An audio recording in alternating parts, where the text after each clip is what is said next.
Saravá Jogo de Damas, Saravá todo dia, Saravá todo mundo. Obrigada por estarem aqui com a gente, obrigada por acompanhar esse canal e todos os canais independentes. A gente repete isso à exaustão, né, da importância dessas novas mídias, a importância que elas, enfim, que elas representam na abertura do debate, né, sair um pouquinho ali da mídia convencional. Isso traz oportunidades enfim, e coisas legais, como também traz uma enxurrada de coisa ruim. E o nosso trabalho aqui é selecionar isso. Então, eu já peço a você, deixa seu like, curta o canal, divulga o canal, não só o Jogo de Damas JDD, mas vários canais independentes, o Critica Brasil, a Cotter TV, o canal Resistência Contemporânea, Inteligência Acima da Mídia, Favela Não Se Cala, a Rádio Navarro, enfim. E hoje a gente vai falar de um caso que foi bastante emblemático, mas que, curiosamente, ele não teve a repercussão que deveria ter tido, ou seja, ele não ecoou além do factual do que aconteceu ali, pelo menos na grande imprensa. A gente vai falar com o jornalista e escritor premiadíssimo Paulo Marcum, que vai falar um pouquinho aqui do seu recurso final, o livro sobre a questão do reitor Cancellier da Universidade Federal de Santa Catarina. Saravá Marcum, bem-vindo ao Jogo de Damas. Muito obrigado. Obrigada a você pela sua generosidade. Marcum, enfim, a pergunta óbvia é o porquê, o que te fez, né? O que te moveu a remexer nesse caso, que, na verdade, trata-se aí de uma sequência de equívocos e erros, mas o que te mobilizou, pessoalmente? Eu podia contar uma história bonita, mas eu vou contar a verdade. Conversando com um amigo, eu estava em busca de um assunto para escrever um livro. Eu escrevi alguns livros, esse é o 15º livro que eu publico. E sempre as histórias que eu contei, ou eram histórias muito antigas, como O Conquistador Cabeça de Vaca, ou, sei lá, a biografia do Mariel Marisco, que eu fiz com um colega do Rio de Janeiro, Ernesto, ou do Dom Paulo, que eu fiz com outro, o Getúlio Bittencourt, ou a história do Vladimir Herzog, da Anita Garibaldi, enfim, assuntos variados, mas sempre não ficção. E eu estava em busca de um assunto, e esse meu amigo, que é o Ernesto, com quem eu fiz o livro do Mariel, jornalista, autor de vários livros, aí, inclusive da biografia do Ayrton Senna, do Avelange e tal, ele falou, por que você não faz o reitor de Santa Catarina, a história do reitor de Santa Catarina? E eu me dei conta naquela frase que essa história, digamos, merecia ser contada em detalhe, né? Porque ela teve divulgação na época, muito em Santa Catarina, no Brasil teve muito também no dia da operação, e depois a imprensa tentou correr atrás um pouco do prejuízo, digamos assim, se a palavra se aplica, após o suicídio do reitor. Foram 19 dias entre a prisão e a morte dele, né? Mas eu fui ver que achava que havia uma investigação a ser feita, principalmente sobre os meandros da investigação policial que precedeu e se sucedeu ao suicídio do reitor. E conversei com a Companhia das Letras, que se interessou pelo assunto, hoje o mercado editorial está muito complexo, né? E aí mergulhei no assunto e achei que valia a pena contar essa história sem um ponto de partida. Quer dizer, eu não queria provar uma tese, né? Dizer, vou demonstrar isso ou aquilo. Eu queria realmente fazer uma investigação, entender o seguinte: o que se investigou e o que dá as acusações preliminares muito fortes, de que ele comandaria uma quadrilha que roubou 80 milhões de reais, o que disso era fato, né? E eu me lembro, só para encerrar, que no dia que eu vi essa notícia, acho que na televisão, me lembro que foi assim, ou na internet, já não me lembro mais, a minha primeira reação foi dizer, caramba, como é que está a corrupção no Brasil? Quer dizer, um reitor da universidade rouba 80 milhões de reais, né? É um absurdo. Quer dizer, essa foi a minha primeira reação automática ali, porque eu comprei, como grande parte da população comprou, a informação que foi difundida. E quem deu origem a essa informação foi a Polícia Federal, no seu site, na sua página do Facebook, que tem milhões de seguidores. Né? Então, aí começa o problema, né, desse episódio em particular, que resulta numa história trágica do suicídio de um dirigente universitário, até que uma pessoa que eu conheci superficialmente, que eu morei 20 anos em Santa Catarina e conheci a primeira vez que fui para lá em 89, superficialmente, mas tinha estado com ele algumas vezes. Uhum. Marcum, a gente sabe que o jornalismo, a reportagem é uma face do jornalismo que está um pouco esquecida, né? Está um pouco adormecida, até por conta da concorrência desse jornalismo acelerado da internet, né? Acho que a internet deu uma acelerada, as pessoas não têm muito tempo para um jornalismo, mas a gente percebe quando se lança um livro desse, ou, enfim, os vários livros que são reportagens, como as pessoas estão sedentas pelas histórias, né? Pela história por trás, e não pelo fato em si. Como é que você enxerga isso? Assim, a mim, é óbvio que me interessa a história do teu livro, mas o que me fica muito latente nisso é o posicionamento do jornalismo, que, como você disse, você ouviu no ato, você falou, nossa, a corrupção. É bom que se lembre também a quem nos acompanha aqui, que isso aconteceu em 2017, em plena Operação Lava Jato. Então, assim, a imprensa estava dando muita evidência, né, a situações de corrupção ou mesmo suspeitas. Eu queria que você falasse um pouquinho dessa questão da reportagem, né, da importância da reportagem. Eu sempre fui repórter. Eu estou fazendo 50 anos de profissão este ano, né? Comecei em 71 como repórter. E nunca deixei de ser repórter, embora tenha desempenhado outras funções na imprensa, na televisão, na mídia e tal. Agora, essa atividade, ela pressupõe algo que hoje a imprensa não tem, a imprensa, digamos, profissional, a chamada grande mídia, que é investir tempo e dinheiro na apuração de histórias. Né? Isso não acontece, quer dizer, as pessoas, no máximo, fazem entrevista por telefone, né? Não vão conversar pessoalmente, não se debruçam, há exceções, evidentemente, mas não se debruçam sobre assuntos, mesmo que relevantes, da maneira aprofundada.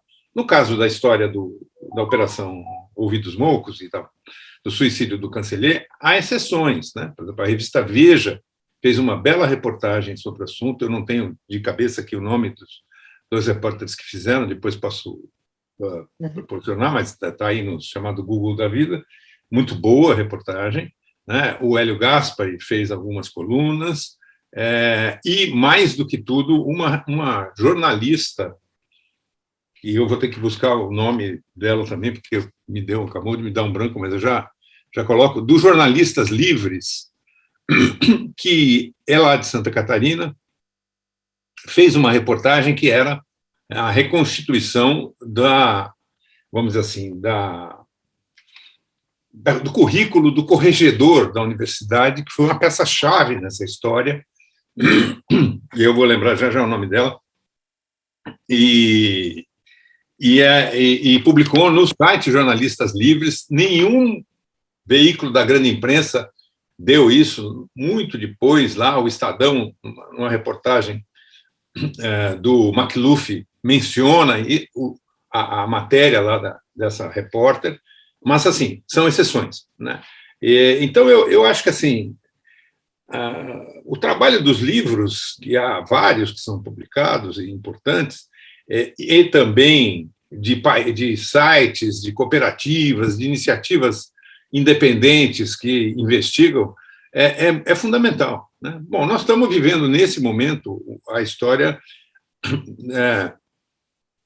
do Pandora Papers, que é uma grande coligação de jornalistas investigativos do mundo inteiro fazendo reportagem. Certo? Quer dizer, um jornalismo investigativo de dados, né, de informações, não é reportagem de campo, de ir à rua, mas é reportagem. Essa é a alma da nossa atividade. Mas, infelizmente, por questões da crise da mídia, da concorrência da internet, da facilidade que determinadas fontes proporcionam para os jornalistas, isso perdeu significação, importância e relevância, né? Por exemplo, nesse caso mesmo da Operação Ouvidos Moucos, quando os policiais federais entraram na universidade para recolher os documentos lá... Mais de 100, né, policiais? Foram mais de 100 policiais federais vindos do Brasil inteiro para Florianópolis, organizados em duplas, né, em equipes, três a cada grupo, e tinham mandados de prisão, de condução coercitiva e de coleta de documentos. Mas, quando eles chegaram na universidade, a imprensa já estava lá, avisada por quem? Pela Polícia Federal, né?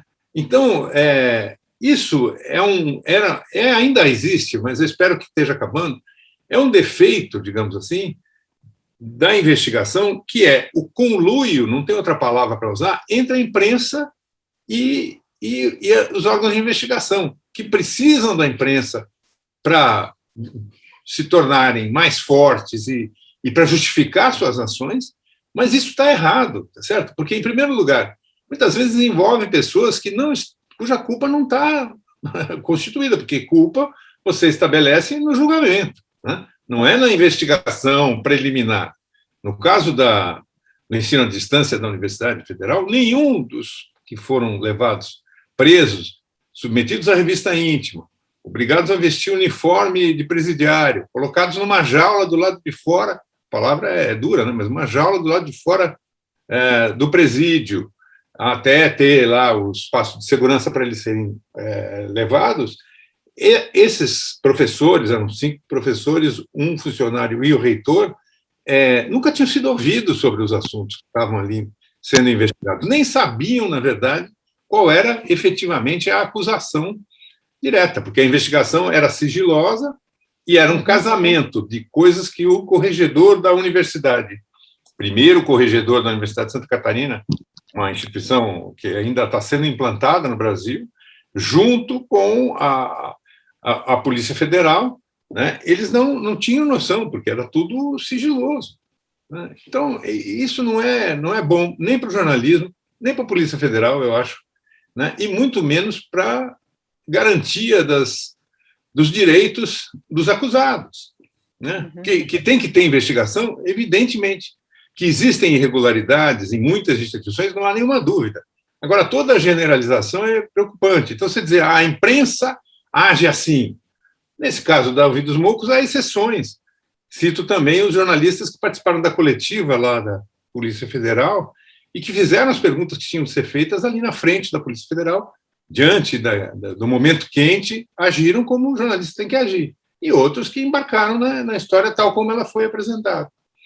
Né? A mesma coisa se dá com as instituições, sejam o Ministério Público, seja a CGU, a própria universidade. Você não pode dizer toda universidade é assim. Essas generalizações dão no que a gente está vivendo hoje no Brasil. Uhum. O que chama atenção muito nesse caso, né, Marcum, é que, na verdade, era um método da Lava Jato que estava sendo implantado pela justiça em geral, né? Porque o tal corregedor, que eu estou aqui até com o nome, o Rodolfo Ricken, do Prado, tem uma ficha corrida de assustar, né, uma capivara, literalmente, de assustar qualquer um. Assim, ele era uma pessoa, até, um termo que eu li numa matéria, ele chegava a ser histérico, né? Ele tinha um comportamento histérico de denuncista, né? E o Brasil viveu muito esse momento do punitivismo, né, Marcum? Como é que foi fazer essa reportagem? Com quem que você foi falar? Quem foram? Eu falei com mais de 50 pessoas, entrevistei, né? Todas aquelas que eu pude entrevistar pessoalmente, eu fui lá. A juíza me deu entrevista, mas, infelizmente, o corregedor, a delegada Érica Marena, o responsável pela CGU em Santa Catarina e o filho do reitor, do canceler, não quiseram falar. As três autoridades, só para citar, eu fui pesquisar aqui, A moça lá do Jornalistas Livres chama Raquel Vandeli, com W. Então, é o registro de quem fez essa reportagem, que eu queria não deixar passar, eu tinha me esquecido do nome dela. Mas eu falei com todo mundo, o corregedor, a delegada e uma professora, que também fez denúncias contra o ensino à distância, e cujo teor foi uma parte das acusações, aceitaram falar e depois mudaram de ideia. Ainda mandei as perguntas por escrito, em alguns casos eram mais de 50 perguntas, né, mas eles não quiseram falar. Né, e nem o filho do reitor também eu gostaria muito de ter o depoimento dele, né, e não foi possível. Mas o ponto que você tocou é isso. Havia, no caso da Polícia Federal, um outro aspecto que eu considero também não muito correto, que é a investigação partia de um pressuposto. O pressuposto é de que estava em ação ali, na Universidade de Santa Catarina, o mesmo modus operandi que tinham sido identificado na Universidade do Paraná e do Rio Grande do Sul, que eram, em duas operações, foram identificados, aparentemente, quadrilhas, entre aspas, que teriam desviado recursos de bolsas, e etc. E tal. Eu fui investigar, fui entender melhor as duas operações, e, primeiro, que não é o mesmo tipo de procedimento, não é a mesma coisa, não dá para comparar uma coisa com a outra. E, segundo, quer dizer, quando se parte para uma investigação que você já quer provar algo a priori, eu me lembro de um episódio triste da história brasileira, que eu tive, enfim, a circunstância de participar por dentro, que é a morte do Vladimir Herzog. Naquela época, e era uma época muito diferente da agora 2017, era ditadura na época, né, mesmo. Naquela época, o Exército abriu um inquérito policial-militar para investigar as circunstâncias do suicídio do Vladimir Herzog. Ou seja, a premissa estava dada. Né? Era suicídio, não era morte. Não existia investigação para saber de que maneira ele morreu, se ele foi suicidado, se foi assassinado, se matou realmente, nada disso, não. Era isso. E toda a ação daquela investigação, em outras circunstâncias, foi feita no sentido de conduzir as declarações e impedir, inclusive, o registro de declarações dos interrogados, e eu fui um deles, que contestavam, dizendo, olha, não, mas peraí, outras pessoas foram torturadas, ninguém usava cinto e tal.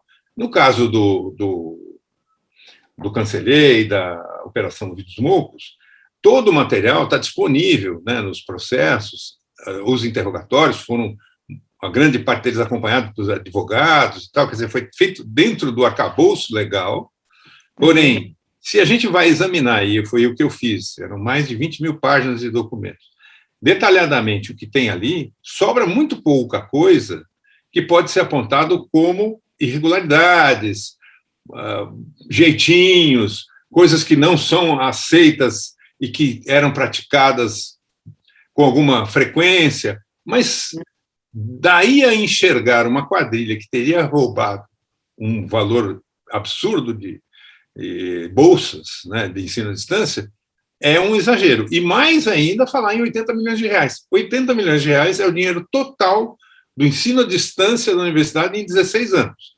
Né? Na gestão do Cancelê, ele estava no segundo ano começando o segundo ano de gestão. Né? Então, ele teria uma pequena parcela desse dinheiro que passou pela universidade. Esse dinheiro não foi desviado. A grande maioria do dinheiro, esmagadora maioria, foi aplicada na atividade fim, que era pagar professores, tutores e funcionários para produzir cursos de ensino à distância, né, que formaram milhares de estudantes. Então, não é bem isso. Né? E aí começou. Aí eu acho que assim, as autoridades, por conta desse clima que o Brasil está vivendo, entraram numa situação que é a seguinte: precisamos provar a premissa. Né? E aí tenta torcer os fatos para aplicar nisso. Isso não está resolvido. Não está resolvido porque ainda está em julgamento. Né? E vai demorar ainda para esses processos se resolverem. Mas o que se viu de lá para cá foram decisões da própria CGU, da CAPES, etc., no sentido de minimizar muito aquilo que foi apresentado naquele momento como um grande estardalhaço, como sendo uma operação de uma quadrilha maquiavélica que tomava conta do ensino à distância na universidade. Uhum. Marcum, como é que foi o andamento dessas suas pesquisas? Eu digo isso porque, assim, você foi lidar com uma falha fatal da Polícia Federal, né, que começou ali com o corregedor, mas que a Polícia Federal comprou imediatamente isso. Como é que é isso? Você já trabalhou isso também lá no livro do Herzog. Como é que é lidar com isso? Porque você está... As Sim. perguntas que você faz provavelmente vão evidenciar que houve falhas, e falhas muito infantis, diga-se de passagem, pelo que eu vi, assim, o pouco que eu vi, principalmente no caso do Cancelliere, são falhas que, né, elas tinham, desculpa inferir, mas parece que elas tinham um objetivo mesmo de acusatório, né?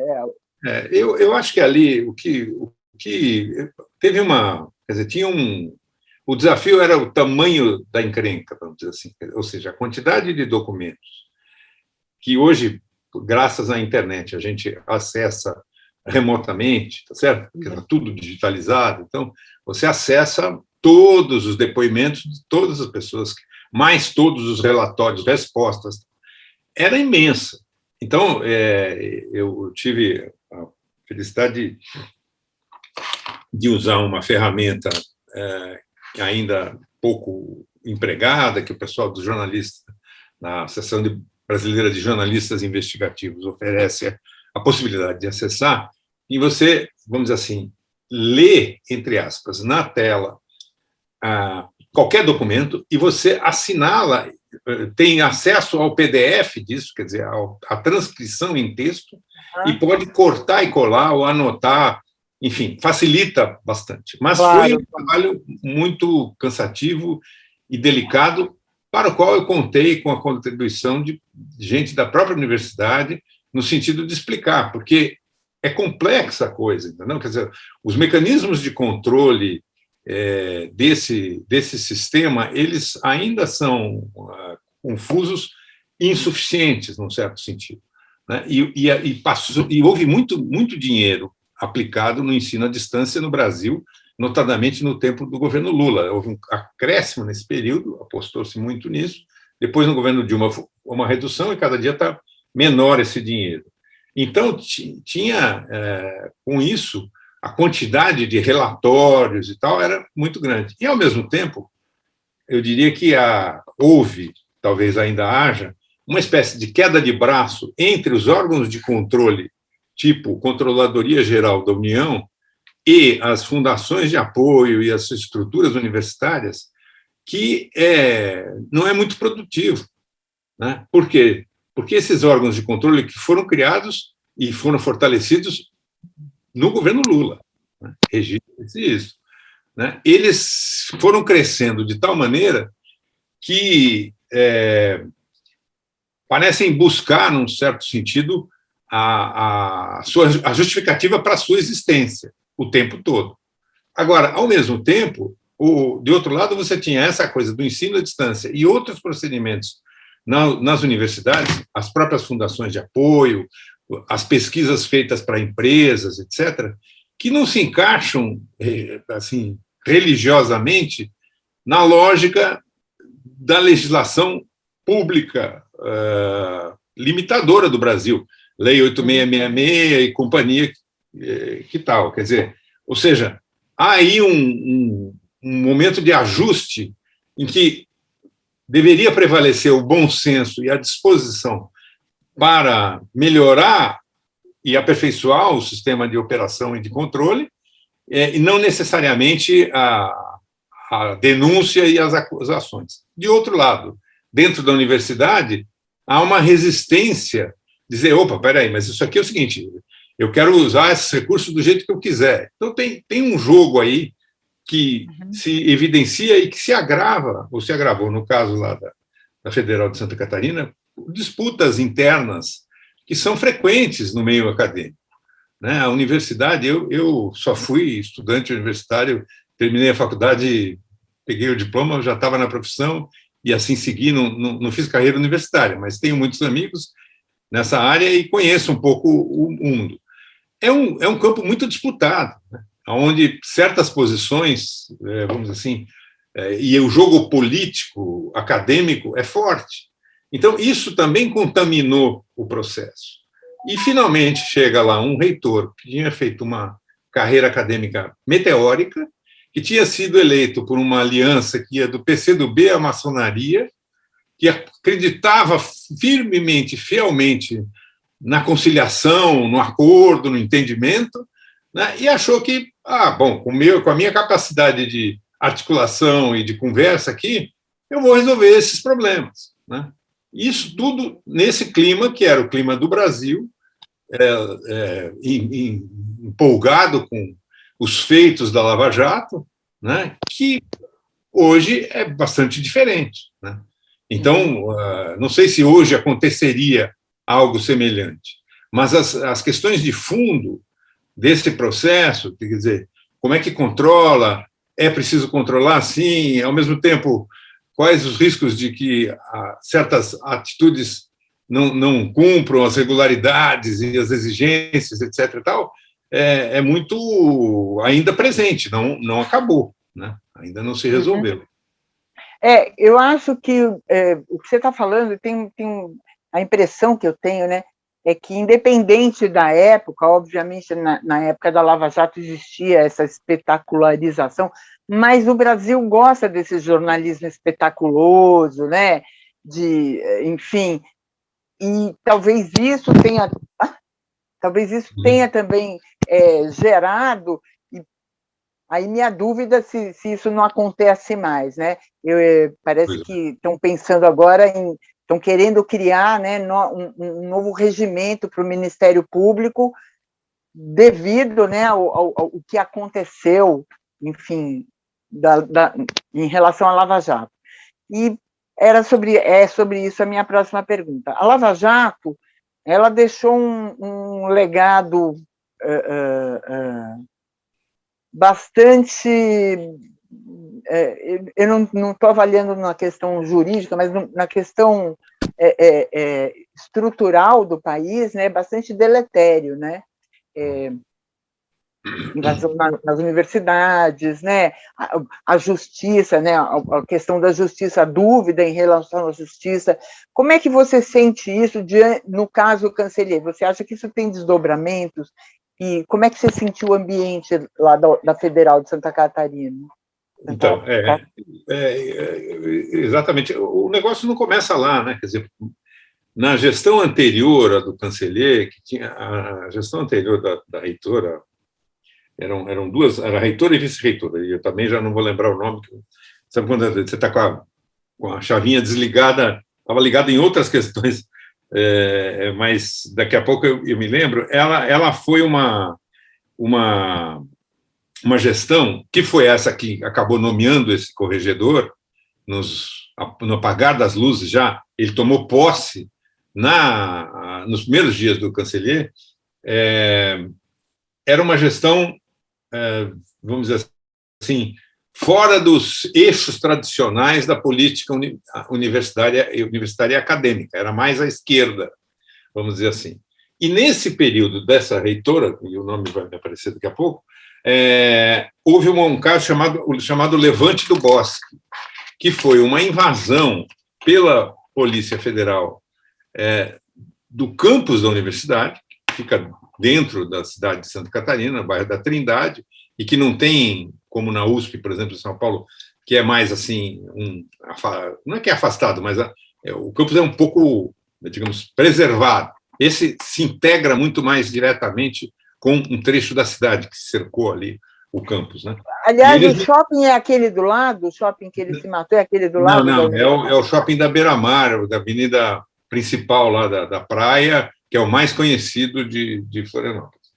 E eles invadiram lá sob a suspeita de investigar tráfico de drogas, né? Houve um confronto com os estudantes, os professores ficaram do lado dos estudantes e rechaçaram a polícia. E houve choque entre a tropa de choque e os estudantes na defesa do campus e contestando a interferência da polícia lá dentro. Isso não é uma confusão, depois teve a ocupação do campus, né? O grupo do Levante do Bosque com pautas reclamando da reitora mais à esquerda, digamos assim, que garantisse a autonomia da universidade e tal. Então já tinha um certo ressentimento ali com a Polícia Federal, né, que o reitor Cancellier tentou resolver logo nos primeiros dias com a política dele de conciliação, de entendimento, de conversa e tal, mas o fato é que não contava com essa aliança de uma acusação que já existia desde 2014 sobre o curso de Física, que estava sendo processada na Polícia Federal lentamente, com a chegada da delegada Érica Marina, que resolve dar mais dinamismo. Eu estou usando palavras muito cuidadosas aqui, porque eu acho que, assim, em primeiro lugar, acho que não faz mal para ninguém, né? Em segundo lugar, é um assunto delicado, às vezes você fala uma coisa e você é mal interpretado, mas o dinamismo da delegada, pode ser um eufemismo, pesou na coisa. Uma professora que tinha entrado na universidade, que trombou com a direção do ensino à distância, e esse corregedor que queria, de alguma forma, marcar a sua posição. Ele gostaria muito de tê-lo entrevistado, mas um estudante que entrevistou para uma tese de um TCC e me forneceu, ele dizia, esse delegado, esse corregedor, Rodolfo Hickel, que ele ia a UFSC, a Universidade Federal, ia ser alguma coisa antes e depois dele. Então, tudo isso criou um caldo de cultura que gerou essa coisa. Porque é bom que se lembre isso. Os 5 professores, um funcionário e o reitor foram presos preventivamente com uma ordem judicial. Não é que foi uma prisão arbitrária ao extremo, digamos assim, como eram no tempo da ditadura, que iam lá organismos de repressão, prendia as pessoas, sequestrava, levava para um órgão de tortura e torturava. Não. Esse aí tem uma ordem judicial, né? Há uma discussão sobre se havia justificativa ou não, se o reitor deveria ter ficado no presídio ou deveria ter direito a uma sala de situação, lá um espaço que seria assegurado pela condição dele de reitor. Então, todo um debate, mas foi isso, foi uma ordem judicial, né, que foi revogada um dia depois pela juíza que sucedeu, momentaneamente, a juíza Janaína Cassol. E essa juíza Cassol, que falou para o livro, para mim na entrevista, ela, digamos assim, até hoje ela justifica, dizendo que na argumentação que a Polícia Federal ofereceu, havia indícios suficientes para provocar a prisão temporária e, digamos, preventiva do reitor, porque ele estaria obstruindo as investigações. E o que o reitor fez foi avocar para a reitoria o inquérito que estava na corregedoria, sobre o qual ele não tinha informações. O corregedor não deu todos os dados para ele, e ele fez isso com o acompanhamento do procurador da universidade, em termos absolutamente legais. Quer dizer, é uma novela, entendeu? Muito ruim, e que culmina com esse ato depois dele ter sido proibido de entrar na universidade, salvo para um curtíssimo período de orientar os seus alunos de pós-graduação, ele decide que não queria mais viver e comete o suicídio de maneira espetaculosa e muito planejada, né? Que faz com que reverta o processo, pelo menos na opinião pública ou em parte da opinião pública.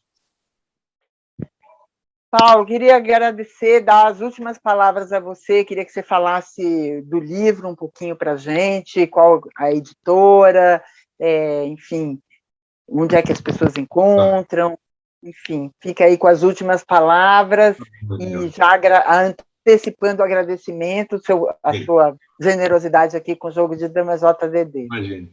Bom, o livro chama Recurso Final, a história da operação da Polícia Federal que levou um reitor ao suicídio em Santa Catarina. A editora é objetiva, está nas chamadas melhores casas do ramo, também pelos Amazon da Vida e outros acessos digitais. Foi um prazer conversar com você e eu espero que as pessoas possam, com essa história, entender um pouco melhor o momento que a gente viveu e, principalmente, que a gente, Brasil, consigamos evitar que esse tipo de tragédia se repita, né? Porque é isso que se trata. Obrigada, Marcum. Obrigada a todos vocês que nos acompanharam. Não deixe de assinar os canais independentes, não deixe de dar uma força, curtir, enfim. Toda ajuda é bem-vinda, é importante, a existência desses canais tem refrigerado bastante a atividade da imprensa, nem todos são jornalistas, mas todos têm um trabalho bastante interessante, então eu convido vocês a acompanharem os canais independentes e assinarem o JDD, o Jogo de Damas JDD, quem quiser fazer o Pix é super bem-vindo, 129.307.188-97. A gente sabe que está todo mundo duro, dá um curtir que já vale muito. Valeu, obrigada, Marcum. Obrigado, tchau, tchau, obrigado. Meu cantar